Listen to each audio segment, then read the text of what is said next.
So this is the second of my reflections for the second week of Lent.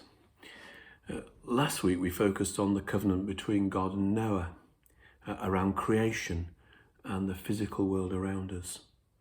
This week, if you're following the readings, then there's a new theme running through for Sunday, which is God's covenant with Abram, a covenant around fruitfulness because Abram had been faithful to God. Let me read a bit from Genesis chapter 17. God says, "I will make my covenant between me and you, and will make you exceedingly numerous."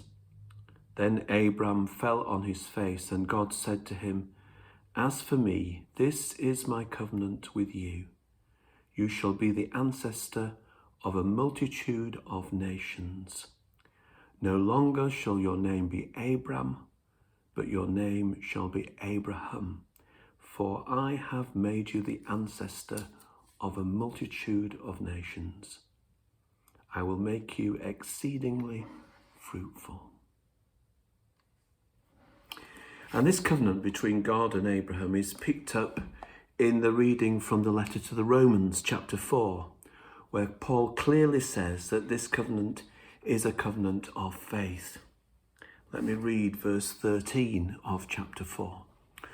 "For the promise that he would inherit the world," says Paul, "did not come to Abraham or his descendants through the law, but through the righteousness of faith." And how did Abraham exercise that faith? By stepping out, by going to a land he knew little about, by taking action. Faith is not simply an intellectual disposition, but it's about taking action, which might not be straightforward, on the basis of trust in God. It's 40 years now, precisely this academic year, that I worked for a year at St George's Crypt. Things were a bit different then. The men slept on newspapers, on pews. There was the rudiment of an evening meal, soup and bread. There was a tuck shop. There were medical staff, doctors and nurses, and a dispensary, if my memory serves me right. And an accepting, warming welcome for the men who came. Except one of the things that you couldn't do was come into the crypt the worse for wear, for drink, and that was well known, and we had to turn people away most nights.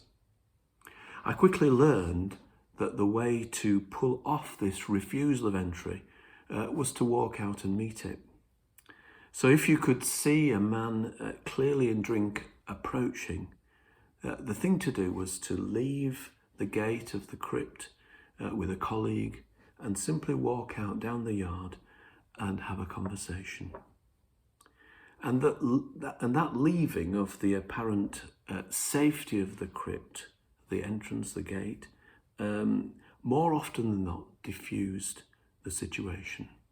Not always, but as a 22-year-old fresh from university, it taught me a lesson for life.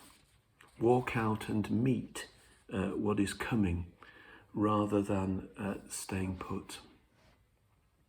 And you get that with Abraham, and you get it picked up in today's gospel as well, in the words of Jesus, as he looks forward to what is in store for him.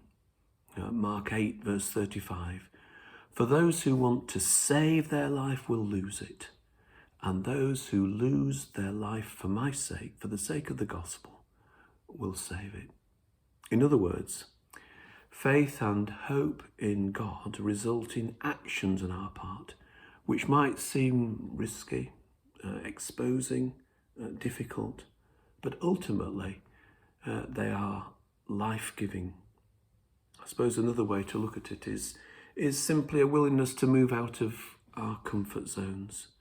If you're an introvert like me, then it's something which I need reminding of regularly. Although the places of, if you like, uncomfort and vulnerability are just different for extroverts. And you can't go back. You can't go back to what was more congenial and comfortable. Jesus calls us forward into a new future. One of the books that I've been reading recently is this Arlott, Swanton and the Soul of English Cricket.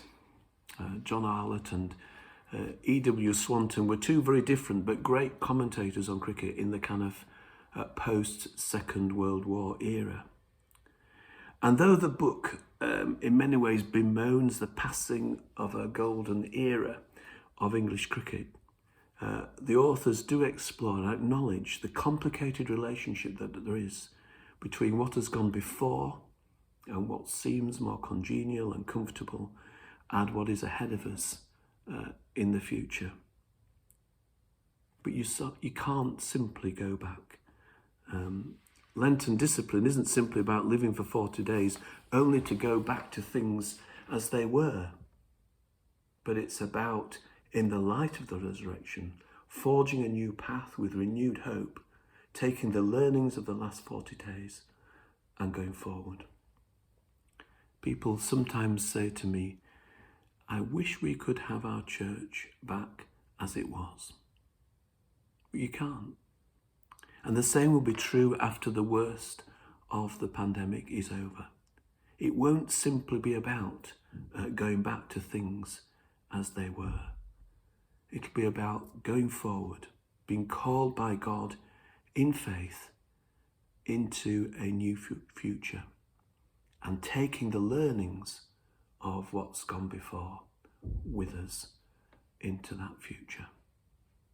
May God take us forward in faith and in hope.